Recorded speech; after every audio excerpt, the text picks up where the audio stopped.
panibagong video na naman tayong mga kapo. Dahil gusto ko lang ay pakita tong video na tong kababalaghan.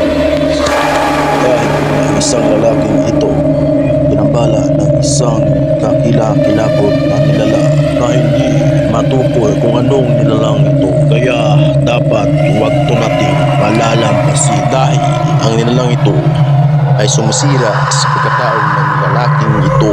Hindi man natin nakita ang nilalang pero nararamdaman natin ang presensya niya sa video ito.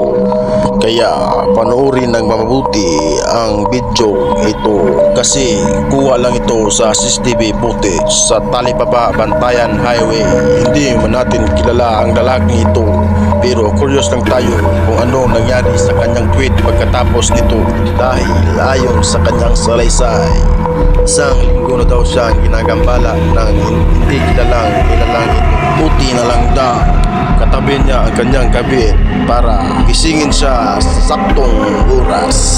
Pero pag natutulog sila uli, bumalik pa rin ang nilalang para tirahin ang kanyang buhay.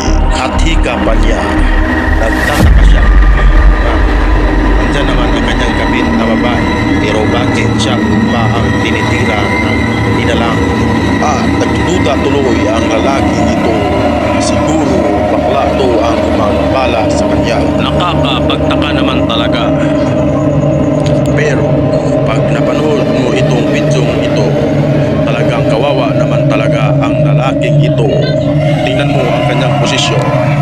Hindi naman nakapagtataka na tinira talaga siya sa puwet. Kaya dito mga gwapo,